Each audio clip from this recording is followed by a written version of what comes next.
Welcome to another episode of Rewind the Time. And no leftovers. Alright, guys. So we're gonna take a break from doing our Halloween series because we're still on the Halloween series, and we started our American Horror Story 1984. And the reason season 9, and the reason we love this one is because this has everything that we love. It has slasher, it has 80s, it has that retro vibe.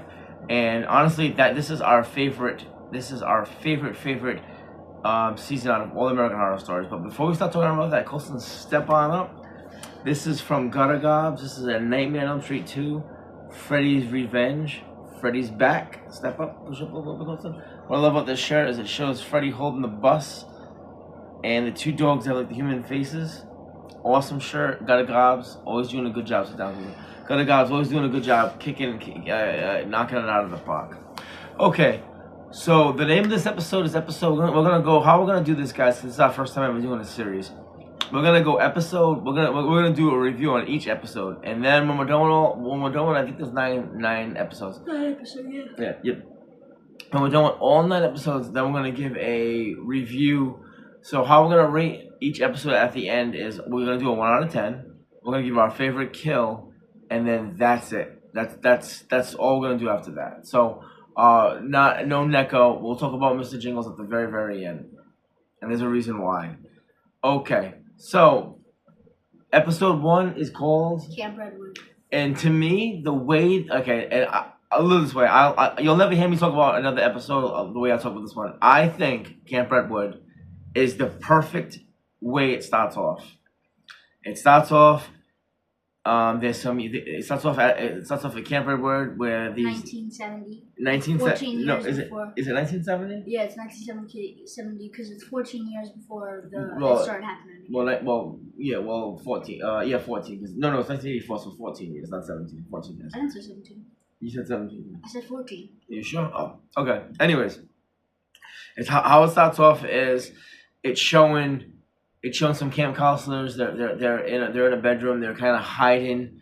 They have a blanket over. They're about to have a 3-way. They're about to mess around, and they hear jingling.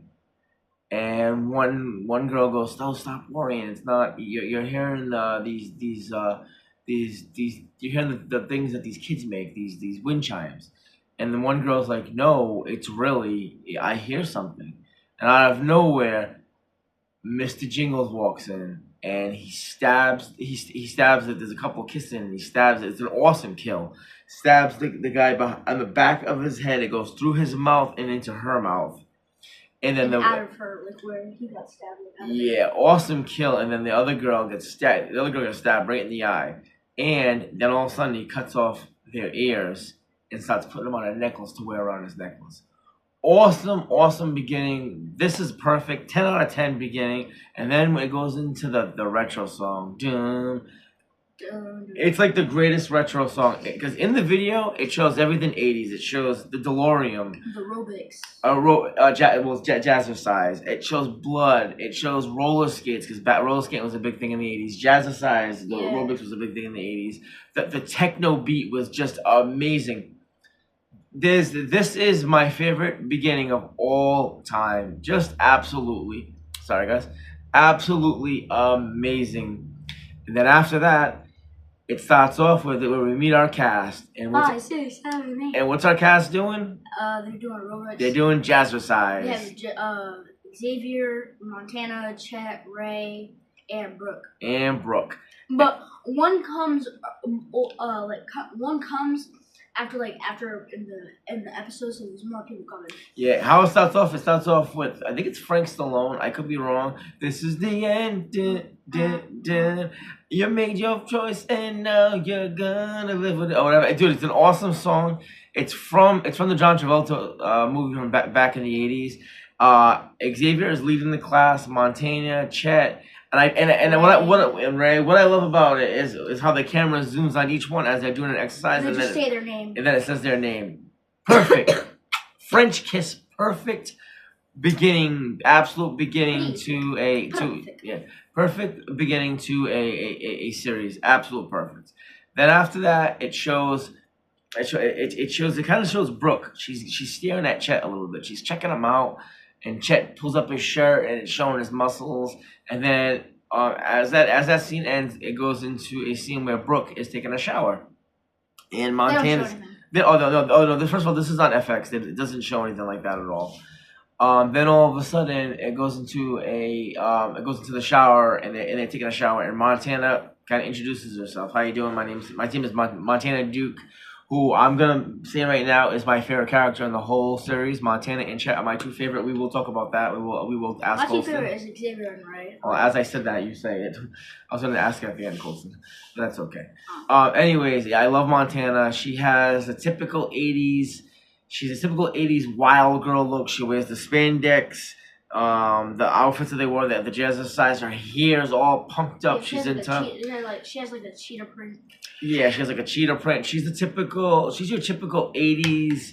I hate to say this, but '80s kind of whore girl. The big puffy hair that's pumped up in the air. And then you have Chet. Chet is someone that, because I want to explain his character. Chet is a jock. He's a big jock. He was going out for the Olympics, and he didn't make the team because his coaches said that he was taking steroids. So because they found some sort of steroids in his body, he didn't make the team. And then you have Brooke, who just moved here. From, do you remember where? She said like. I forgot where she moved, but she just. So this also takes place in Los Angeles, LA. Well, yes. I think she came from Devon. I think it was Devon. Denver? Yeah, Denver. Okay, I'm not sure where she came, but she came over. She wanted to start anew. She's going to college to be to do something with medicine or a doctor. And then you have Ray, who's in school, and Ray's the guy that's trying to fit in. He's that typical. Want us to be like the cool guy. Yeah. He's just trying to fit in. He's a little bit of an outcast, and he's trying to fit in. And then you have Xavier, who I think is like he's the cool guy of the group. He's the hip. He's the real cool. He's the cool dude, very suave. I'm trying to think. Cody Fern plays an awesome job. I love the name Xavier. What? Do you remember what his last name is? Xavier Plimpton. He has a weird last name. Oh yeah. Yeah, he has a really weird last name. He kind of has like the feathered hair that they wore in the '80s. Blonde. Yeah, it's kind of got highlights in it. I would say he's like the leader of the group. Brooke's the new person to the group, and then you have Montana, who's the slutty, punkish girl. Ray is trying to fit in, and then obviously Chet is the jock. So, anyways. After that scene where they're in the shower, Montana's introducing herself to Brooke. All of a sudden the scene cuts off and it goes into the lobby room of the Perfect 10 jazzercise area. That's the aerobic place that they're at. And Xavier's talking about how someone in his family is a cop or something, and they're talking about a kill that just happened in Glasgow Park. And if you remember, back in the '80s, people. This is what I love about the American Horror Story. They take some real elements and they put it into the show. So, anyways, starts talking about the Night Stalker, who at this time, the Night Stalker really is real. Richard Ramirez was the real killer back in the '80s. He was killing people. It was huge back in the '80s. I mean, Richard Ramirez has his own special on Netflix or HBO Max. So, it's real. It's actually really, really real. And the guy that played him looks just like him. That's the scary part. The guy who plays him looks just like him. So, yeah, Richard Ramirez is real. That's real. That guy was actually real. So, anyways, Richard Ramirez was real. And they actually tell his backstory, his origin in the show, and it was the real origin of him, too. We'll talk about that when the episode comes up. So, anyways, Xavier's explaining how someone got killed, and they're saying it could be the Night Stalker. And Brooke made a joke. She's like, well, the reason there's more killing in the summertime is because windows are open, because people are trying to cool down because they're so hot. So Xavier turns and looks to the group and says, listen, I'm going to get out of here, and I'm going to go to this Camp Redwood. They're looking for camp counselors. Do you guys want to come? And right off the bat, Ray jumps to the opportunity. Yo, when we leaving? Yeah, when we leaving, exactly. When we leaving. Well, let's leave now. And he's like, whoa, calm down. We're going to leave tonight. And he's like, I want to get out of here before the shit show starts, because this is also around the time that the Olympics were coming to LA, which was really, really happening in 1984. And you can see Chet really upset, doesn't like talking about it, because he was supposed to... He was like silent because he was sad he didn't make it. Yeah, he was supposed to go. So Ray's anxious to go, and then Montana, she looks at Brooke and goes, "Why don't you come? I think there could be some more estrogen in this." She kept saying, "Oh, I can't go. I'm gonna be a veterinarian." Veterinarian, and then she's like, eventually she does go, and the reason she does go is because right before they leave, Montana takes Brooke's hands and writes her number on it and says, "If you change your mind, give me a call." So the scene changes, and all of a sudden, Brooke's at home. She's looking at a box of rings, which is kind of weird. She's looking at a box of rings out of nowhere. Who steps in? The Night Stalker, Richard Ramirez, and he attacks her and tells her that Satan, who he was a Satanist, he did believe in Satan. He had it carved on his hand, or something on his hand, the Pendleton. He made a comment like, "Satan will show me the way," and he's attacking her. And in the midst of fighting her and attacking her because he wanted to kill her, which he was trying to kill her that night, a neighbor goes, "Do you need some help?" And he's banging on the door, and he goes, "Okay, the police have called, they're on their way." So Richard Ramirez escapes. And then the next scene is they're all like, it looks like the Scooby-Doo van, which I love, that's the 80s cartoon. So what must have happened is Brooke got scared and decided to call Brooke and say, decided to call Montana Duke and say, "Listen, Montana, I'm going to come with you guys." So they're on their way to Camp Redwood. And as they're on their way to Camp Redwood, they stop at a gas station. And they stop at the gas station, and Xavier makes a phone call. Because back in the day, when you had answering machines, if you called your answering machine, and my mom did this and I did this, you could punch in a code, and I believe it was like the last four digits of your number, like the opposite of your number. So if your number was 1714, it'd be like 4171, like it was the opposite, and it would rewind your answering machine, and it actually played the messages that someone calls. So anyways, Xavier's on the phone, and he calls his phone, and someone leaves a message, and the message is, "You really think you can just grab your dick and run? I know where you're going. I know where you're gonna be at. There's nowhere to run. Nowhere to hide." Now we didn't know who that was at the time, so it was but we ended up finding out. Yeah, we did end up finding out in the second episode. So no, it was the first one. No, was it the first episode? You sure? I'm pretty sure it is. Wait, no. No, it was the second episode. It was the second episode. Yeah, but we'll talk about that when we get there. So, anyways, all of a sudden, Montana's like, "Come on, Xavier, let's hurry up. We're gonna go if we're gonna beat traffic. If we gotta leave, if we're never gonna get to Camp Redwood before the sun goes down." And the guy who works at the gas station goes, "Where you guys going?" And he goes, "We're going to Camp Redwood." And he goes, "I can't believe they even open up that place again." And he looks at them and he goes, "You guys are all gonna die," just like Friday the 13th. Crazy Ralph said. So they take elements of Friday the 13th, which I absolutely love that. That's what Crazy Ralph said. You're all going to die. He said that. Well, this attendant said that to them. So, anyways, they drive. They get back in their car and they drive to Camp Redwood. And who do they bump into? This dude from. Alright, I can't explain that till next episode. No, it's okay. Well, who they almost run over? They pretty much run over this person that was a counselor. Yeah, he was. So they almost run over this counselor that he used to work at Camp Redwood. So as they enter Camp Redwood, they almost run him over. He's laying on the ground. Oh no, he's crossing the street. No, is he laying on the ground or is he crossing the street? He was crossing the street. I see the street. I can't remember. Yeah. So they get him and they bring him in the car. He's got cuts all over him. Xavier's like, "Listen, before we bring him in the car, we got to get our story straight. Just like I know you did last summer." So, anyways, they get to Camp Redwood, and then they see, as soon as they pull up, what do they see? What's her name? What's her face? Margaret. And what is Margaret doing? She knows who he is, but she doesn't act like she knows who he is. No, but what is she doing? What is she in the middle of doing? She's chopping wood. Oh, yeah, chopping wood. She's chopping wood, and Montana goes, "Oh, boss lady. Boss lady's doing work." And the lady turns around and goes, "Well, listen, there's not a lot of us. So we got to do extra work around here." So Montana is, so Margaret's telling a little bit of story about her life, how she's explaining like the rooms, while the boys stay over here. What's that saying that she says? Boys stay in the green, girls. No, so boys are blue, girls are red, Do not try to make purple. which means don't mess around. Awesome job. Awesome job, man. I love that saying. So as she showed him where the shower is. She showed him where all this stuff is. And Margaret, there's something weird about Margaret. She's a little off. She's very much into God. She's like one of those very one of those religious people. So she's just a little off. You can tell she's just a little off.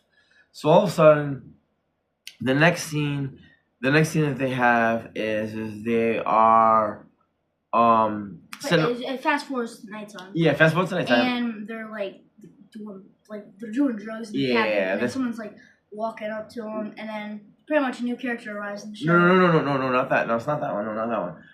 Hold up. They're sitting at the fire, and they're smoking. Oh, yeah. They're smoking, and the nurse. What's her name? Oh man. You've seen this show so many times, you forget. I can't think of the nurse's name. If you can remember, I'll say it. She's like, this camp is cursed, and like, what do you mean? And Xavier goes, listen, I don't want to hear no crazy camp story. Brooke, my friend Brooke, not Brooke. Yeah, my friend Brooke really almost got killed, and she's like, no, what happened here was one of the worst gruesome stories that ever happened. A guy's name was Mr. Jingles. And she starts explaining the Mr. Jingles stories, where Mr. Jingles went to Army and he was trained to be a killer, and he loved it so much that he went back and did like 2 or 3 tours. And when he came back from doing the tours, he had a nervous breakdown, and the only job he could do was work as a janitor at a camp. And what he liked to do is like to kill people and collect their ears. And then one night he lost it and killed like 9 people or 8 people. 9. No, hold up. It's 8 people, but Margaret turns around and goes, no, if you're going to tell a story, tell it right. It's 9 people. No. She said, because the nurse said there was 10. But Margaret came in and said, no, there was actually 9 because she survived. Yeah. Oh, okay. No, that's okay. So, that's why Colson said, correct me if I'm wrong. And then Margaret lifts up her hair and she shows that her ear is missing. And then she explains her story about how she was laying in bed and Mr. Jingles came to her and was killing everybody, and she pretended that she was laying in bed, that she was laying on the floor around all these dead bodies, and she saw a light, and that light was Jesus. And as Mr. Jingles was cutting her ear off, she did not give anything. She just standing there like. Yep. She just saw the light. She didn't give him an inch. She wouldn't move at all. So pretty much was God giving her power. Yeah, God giving her, exactly. So God's giving her power. So all of a sudden, after that, they go back. They go back and they take a. They go back into the room and they're joking around. They're sitting. They're smoking. They're drinking.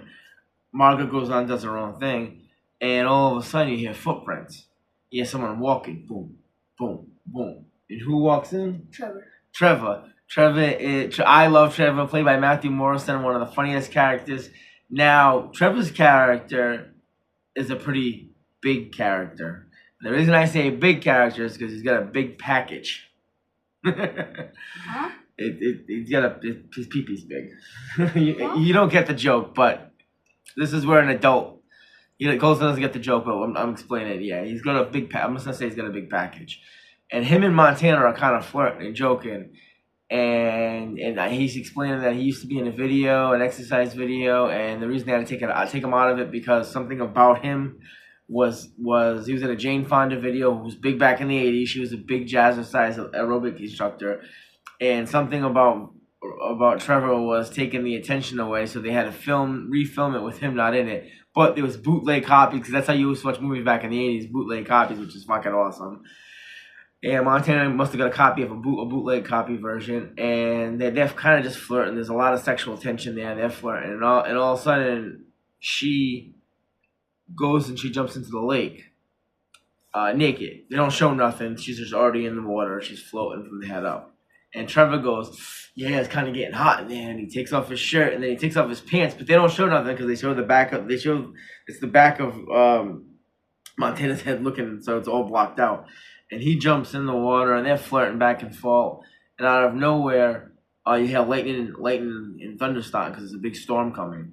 And in the distance, what do we see? their van. Like, it's in the meantime while they're talking, Mr. Jingles. This is where we gotta talk. Okay, so we gotta give this little backstory. In the meanwhile, as we're talking, Mr. Jingles just escaped from his. But they also showed that like after. They also showed that after. Yeah, well, they showed it. They actually showed it before. I'm skipping around a little bit. That's why. So before they go in the water, they're showing Mr. Jingles in his room. He's pretending to hang himself. And an orderly comes in and goes, "You know, Mr. Jingles, you stupid bastard." They say his real name. What's his real name? Do you remember his real name? Ah, man, Benjamin Rickers. What is it? Benjamin Rickers. Benjamin Richter? Yeah. Is it Benjamin Richter? Yeah. He said something like Benjamin. He goes, Benjamin Richter, you stupid bastard. He goes, you saved the money. You saved the state a lot of money. Mr. Benjamin. Yeah. So, anyways, so he goes in the room. The orderly goes in the room to check on him because he's hanging, but he's really not hanging. He's got the rope underneath his arm and around his neck, but underneath his arm to hold his balance. And he grabs him and squeezes his neck, and his eyes pop and blood comes out. And then all of a sudden, he kills him. And before he walks out of the room, he picks up the keys and he goes, and he puts the keys next to him. It like shakes him. Yeah, and he's like, oh, because he's Mr. Jingles. He loves the keys. He loves the sound of the keys, and then he picks up his glasses too. Puts his glasses on, takes the keys that he picks up. He unlocks his lock and he lets out all the patients. All the patients. Stop. All the patients. So now all the patients are walking outside. So. Then it skips to the scene of him driving to Redwood, and he stops at the same gas station that they got gas at, and he goes in where the guy that works at the gas station. He's fixing the car, and he hears jingling, and he goes, "Hey, you're not supposed to be back here. If you want gas, give me a second. I'll be right out." And out of nowhere, Mr. Jingles, because he's underneath the car fixing the car, the gas attendant. He moves these two machines and the car falls on him. That like hold it up. Yep. And Mr. Jingles leans over and picks up his keys, and then just for shits and giggles, fucking steps on his face and crushes his face, which is actually a pretty cool kill. You don't see it all, but you see the boot hit him in the face, so you can imagine that would have hurt. And you also see the car fall on him. Like, yeah, blood comes out of his mouth. So, anyways, so we jump back to that scene where Trevor and Montana are in the water. Out of nowhere in the distance, you can see the car that Mr. Jingles was driving. He's flashing his headlights, just to probably like, "Hey, I'm here. Like, I'm coming for you guys." He's got his trench coat on. It's pouring out. So, and when Montana and Trevor were in the ocean, the lake. They're in the lake. The lake, and if you guys check in the background, you like see those two lights flicker. That was him in the car. Yeah, that was him in the car. Yeah, Montana sees it. And she's like, "We gotta get out of here. We gotta get out of the water. Like, somebody's here. We gotta get out of here." So, anyways, Montana and Trevor get out of the car and they go back to the room, and now Ray's fixing the TV because they're showing the introduction to the 1984 Olympics, and you can see Chet. He's looking all pissed. He's getting mad. He squeezes his bottle, and then Ray starts like saying, "Yo, you all right?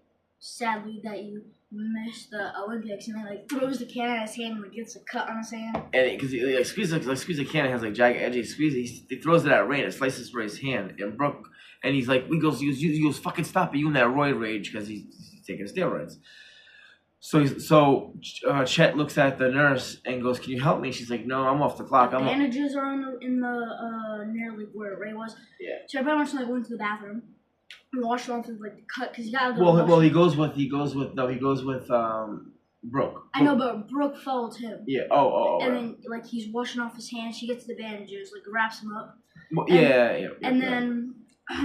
Well, she says to him, which I think is funny because this is something from the 80s. She goes, "I'll go look for some bandages and some iodine." Iodine is something that was big in the 80s, which I just thought was funny. So she went back to like the nurse's office with the cabin, and she went in the room. She went to the other room because she didn't find it in like the nurse cabinet.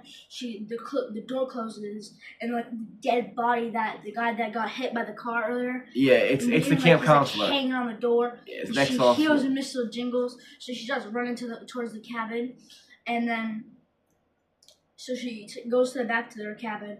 She gets everybody. They go back to the cabin and they check it, but the guy's not on the door anymore. Yep, he's not. So yeah, he all of a sudden he disappears. His body's not there no more. And then Margaret asks asked the boys to take a shower. You gotta clean that. You gotta wash the dirtiness away. Because she also said girls at AM, boys at PM. Yeah. So the boys go into wash up, and so the boys get to the shower, and there was no towel. So pretty much. Was that all in the same night? Was that all in the same episode? Yeah. No, I don't know. If the second episode was after, that guy that never mind. I swear, I know how this went. Okay, go ahead. I don't know why I'm not remembering that.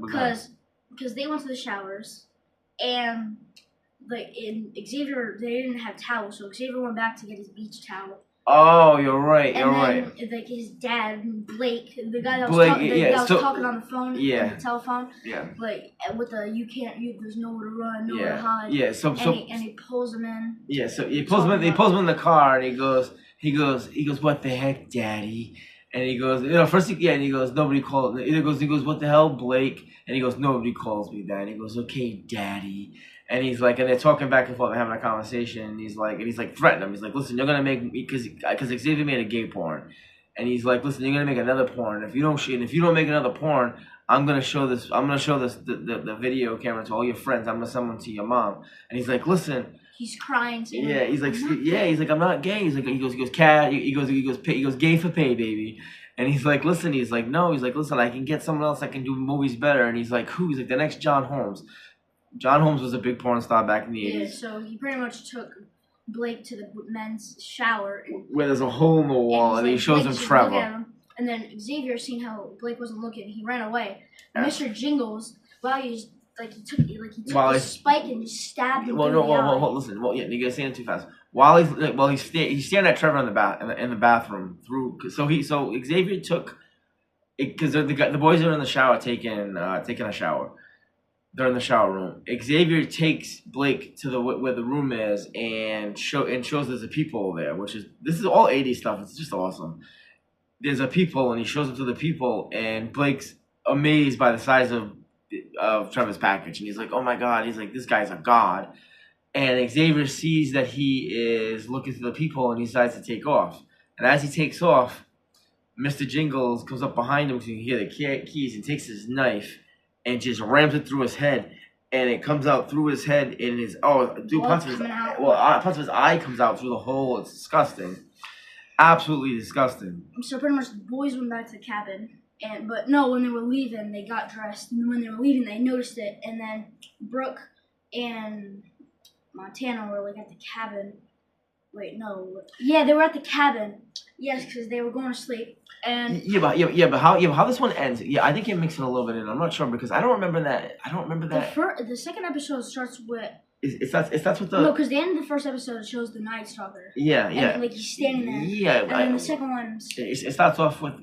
When Brooke was sitting at the porch. No, the second one starts off with the woman driving with the orderly the woman from the psychiatric. She goes to tell Margaret that Mr. Jingles is coming. Yeah, that's how. So they don't see. Yeah, they don't. In this episode, they don't find Blake dead. No, they don't find Blake dead. They don't. After they take a shower, they go back to the room. They go after. I'm pretty sure after Blake dies, they go back to the room, and Brooke's laying there, and she hears a phone ringing. Oh yeah, because it ends with. She hears the phone ringing, and she goes up to Montana. She goes, Montana. Because when she escapes them, she finds. Yeah. She goes up to Montana, and Montana. You're mixing that episode. You're mixing them together. That's okay. So she goes up to Montana, and she's like, Montana. She's like, there's a telephone ringing. And she's like, who cares? Who gives a shit? And she's like, no, it's not supposed to be happening. There's electricity here. And she's like, huh? And she's like, who really cares? So anyways, Brooke being Brooke, she goes to answer it, and she can hear jingling in the background. And as she hears jingling in the background, in the distance, she turns and she looks, and it's the Night Stalker. And Richard Ramirez is there. And that's how it ends. It just shows him standing in the woods. Yeah, it just shows him standing in the woods. He just pops up when she answers the phone. Yeah, he's kind of laughing. And every time he's there, what's really cool about this show, too, is every time you see Mr. Jingles, they play keys in the background. Every time they show Rich Ramirez, they say Satan. You can hear like someone saying Satan. Yeah, which is really cool. Like it differentiates who the characters It's are. really, man, this show is really good. This season just amazing. But this episode 1, you couldn't have wrote a perfect more episode to start off a series. It's great. I mean, right off the beginning, from the camp counselors to the retro song to the killing to the story. I mean, I remember. I'll never forget. It was September 19th, 2019 is when this show came out. And the reason I'll never forget is because I was laying on my couch over there. I was excited. I heard all about this season coming up, and I'll never forget. It came out at 9:00. It was a Wednesday night because I was late for work on FX, and me and Colson were just like amazed about this. That I remember we used to keep watching it over and over again. We would just be in the car just watching it over and over again on Hulu because we couldn't wait for episode 2, episode 3. But we just kept watching episode 1 over and over again because of everything we love. The way it starts off with them in the jazz signs. This is the end. They're dancing like this. This is a 10 out of 10. This is 11 out of 11. This is like the perfect episode that I've ever seen. Not even 11 out of 10. Not even. Yeah, it's like a 20 out of 20. It's the perfect episode to start off a series. Okay, Colson. So we just talked about it. What would you rank this episode? 1 out of 10. 20 out of 10. Yep, me too. 20 out of 10. It's perfect. I can't even brag about. It has everything that I love. I don't know. This might be a shocker, but all these episodes might be a 10 out of 10 for me, to be honest. Yeah, well, they all have. Yeah, well, 1 and 2 are like. Yeah. Those are kind of my favorite episodes. I'm glad you said that. We'll get more into it, but not every episode's a 10 for me. And the reason I'll say that is because the first 3 episodes I think are perfect, and then it gets to a certain point where I'm like, oh, okay. And I still love it. Don't get me wrong, I still love it, but it's not a 10 out of 10 anymore. It's like a 9 out of 10 for me, or an 8 out of 10. Like, once it gets to the end. No. We don't want to talk about it. Yeah, I don't want to talk about it. It's after we find out why they're there. That's all I'm going to say. After we find out why they're still there, after certain things happen, that's when I went, oh, okay. Because I've already seen this before. I've already seen this in other American Horror Stories episodes, other seasons before. That's what I didn't like. But because there's 9 episodes, the first 4 or 5 episodes are just perfect. But once I find out why the counselors are there and they can't leave, that's when I go, oh, okay. I already seen this. It loses. No, I didn't. It loses a little bit of its lust. I didn't explain it. I didn't spoil it. I didn't explain mine. There's a reason why. That's where I lose a little bit of the lust. But the first 5 episodes are just 10 out of 10s to me. Okay, so we rate our episode. What is your favorite kill or kills in this episode? I like the guy that gets squished by the car. Yep, gets stepped on. That's my favorite. That is Don Swayze, Patrick Swayze's brother. That is my favorite kill in this. That I'm gonna say that. And if there's a close second, I'm gonna say. There's only 2 kills. No, there's more than 2. 3. I'm gonna say probably the opening kill, where the guy, where Mr. Jingle sticks that knife in the back of the girl's head into the guy's mouth as they're kissing. That is gruesome. To go through one person and into another, and you can see their heads are doing like this, and their lips and their blood's coming out. I'd say that's a close number 1. So 1A and 1B.